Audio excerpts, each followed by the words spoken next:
Hi, I'm Joe Sanwright Calendar, the author of the Happy Little Garbage Truck Picture Book and educational program. These are essential to teaching children social skills in a fun way.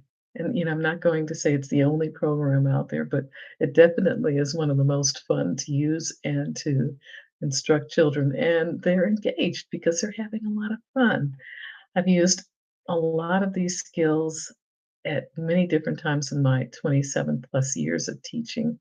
And I've incorporated a lot of these activities into the format of teaching social skills, such as recognizing what different expressions are, having children interact with each other on and playing games and listening skills.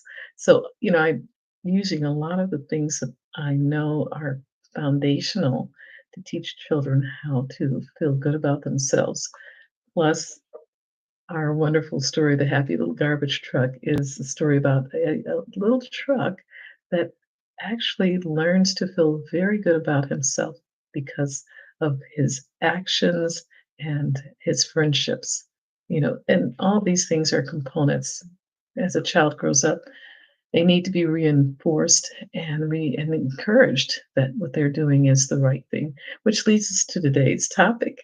And I wanted to follow up on the last one that I gave about a young lady who was really despondent because she was graduating and did not know that, or might have been told, but did not really remember because she is a visual learner, that she was getting a certificate of completion instead of a diploma.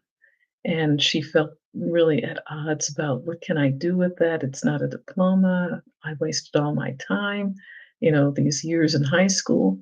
And I'm one of the virtual consultants working with her. And we did a round robin and encouraging her at this point because this was at her final IEP. And when it came to me, I said, everything you've done is something that you're going to use later. You're building on skills. And even though it's not the same thing, you'll be using some of the same strategies that you've learned in completing your English or your math assignments. So it's not a loss. So this topic about self-advocacy, she did a beautiful job of advocating for herself and what can I do with this certificate of completion. And we all chimed in, and her her transitional counselor told her about how she'd have help in going to her next educational level, which might be a junior college. But here it is.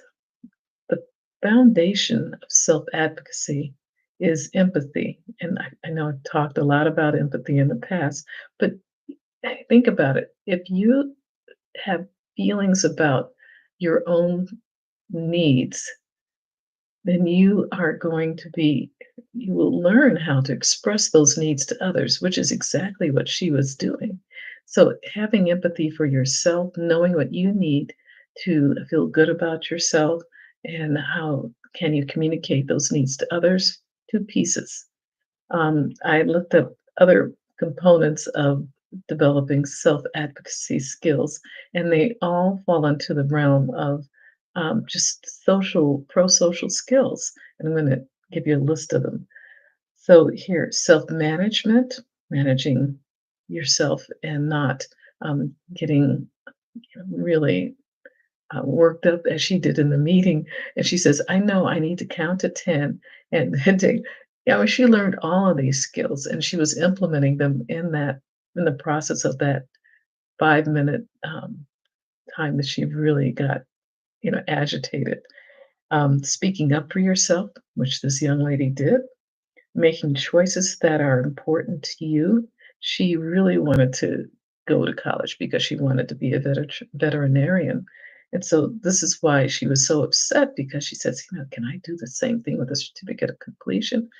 And then being responsible for your decision making is something else that she wanted to be. And so, with the proper guidelines, we were helping her get to that point of making the right decisions. showing up for the graduation, getting that certificate of completion, and moving on to the next phase. She was saying, "I'm not gonna even go." I said, "Yeah, you need to. This is part of your it's part of your life. It's a goal marker. You really need to do this." Asking for what you need, understanding your needs, which is foundational, knowing what kind of support that might help you, communicating these needs to achieve the goals that are desirable. And then this all comes down to a foundation of awareness of needs, communication, and then being able to communicate it to others, knowing it yourself, and then being able to communicate it to others. So, part of this pro-social skills is listening, and I talked a little bit about that with the young man who was making choices that his father knew were gonna backfire on him, but he didn't really hear what his father was saying. He wasn't listening, to pull the proper tools out of his own tool bag to, adequately do what was needed. So experiencing this is also a visual learner, experiencing a negative situation, he was able to reflect back on what his dad was saying, and he not only heard what he was saying, he was actually listening and processing it. So we're going to talk about listening next time, and this is part of self-advocacy. Advocacy, it's a foundational skill, but listening helps one develop those skills of commu that communication that they're receiving, that we are receiving and giving to the student, and they're able to process it in the proper way. So listening, hearing, big part of auditory learning and auditory processing, which is what we're going to talk about next time. And I'm excited about this because I am not a good auditory processor, and this is something that I've struggled with most of my life. And we'll talk about what are some of the signs of this difficulty and what can we do to improve those skills. So please subscribe, please share, and I look forward to talking with you next time. Bye bye.